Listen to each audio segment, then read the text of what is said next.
Erev Tov Rabotai, we are continuing with our Mishna Yomi, Masechet Batra. We are up to Perek Vav Mishnah Hey.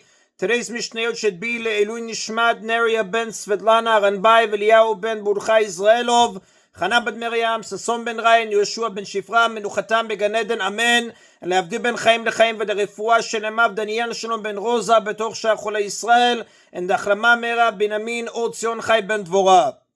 As we learned in the 4th chapter in Mishnah 2, sometimes a person owns a well that is inside another person's house and he has a path to enter his fellow's property and reach his well. According to Rabbi Akiva, one who buys a well within another's house automatically receives a path, and one who sells a house but keeps his well must purchase the path from the new owner of the house. The Mishnah discusses what rights are included in a standard path of this type. One who has a well inside the house of his fellow may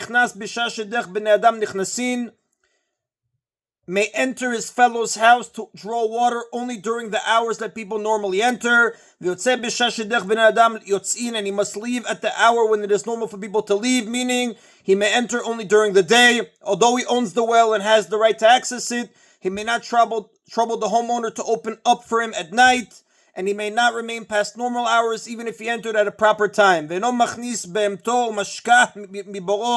Also, he may not bring in his animal and give it water directly from his well. Rather, he must fill up his buckets with water, carry them out of the house, and give them to the animal to drink outside. His access rights do not give him the right to bring an animal into his fellow's house. They allow him only to retrieve his water. And the owner of the well puts a lock on the well. And the homeowner also puts a lock on the well. The well owner locks the well so that the homeowner will not steal his water, and the sages decree that the homeowner should also lock the well so that the well owner cannot draw water unless the homeowner is present to unlock it. And this will prevent the well owner from coming when the homeowner's wife is at home alone, which could damage her reputation, as the Rav explains from the Gemara in Batra, page 99b. If the well owner is seen coming and going while the homeowner is away, people may spread rumors that his wife is behaving improperly, and the homeowner may come to suspect her of doing so. To prevent this, the sages instructed the homeowner to lock the well and take the key with him when he leaves home, so the well owner will not come when he is away. Although this restricts the well owner's ability to draw his water to some extent, the sages were more concerned with the reputation of the homeowner's wife than the well owner's convenience. And that is then of Mishnah Hey. Mishnah Vav, like the previous one, discusses what rights are included when one has a path that passes through the property of a neighbor. Mishnah Vav deals with a path that goes to a neighbor's vegetable garden and explains that what is included in the right of way depends upon whether the path goes through the middle of the neighbor's garden or its side. If someone has a vegetable garden behind the vegetable garden of his fellow, this can occur, for example, if partners in a garden decide to end their partnership, or if brothers inherited a garden from their father and each took part of it as his share, and the owner of the outer garden agreed to give the owner of the inner garden a path to it through the middle of his own garden. The owner of the outer garden offered the owner of the inner garden a path that goes through the center of his garden. The owner of the inner garden may enter only during the time when it is normal for people to enter during the day.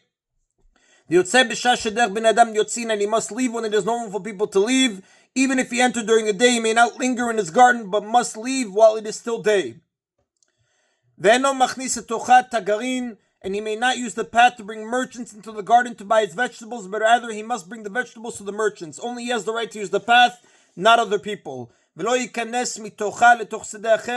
may he enter the fellow's garden using the path in order to cut through his own garden and then enter another field that is on the other side of the garden.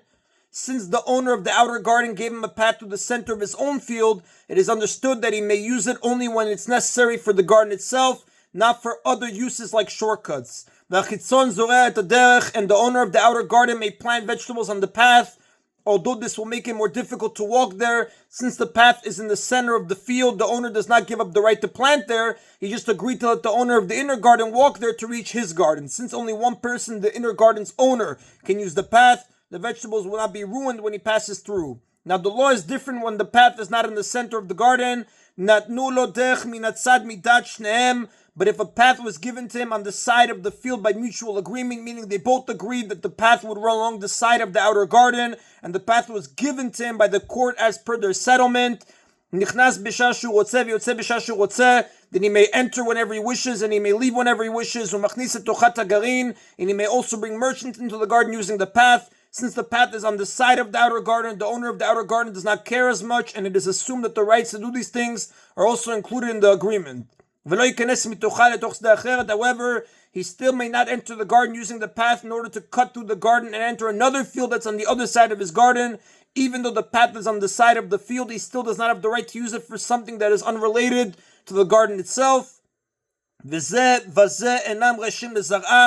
And neither this one nor that one may plant on the path. The owner of the outer garden may not plant on the path because it is not in the center of his field, and the owner of the inner garden may not plant on it because it is not his land. Since the path is on the side, the outer garden's owner agrees not to plant on it, so it will be kept clear for walking, and the inner garden's owner may use the path only for entering and leaving his garden, and therefore he may not plant on the path either. And that is on Abotav today's Mishna Yomi. Baruch Adonai Leolam. Amen v'amen.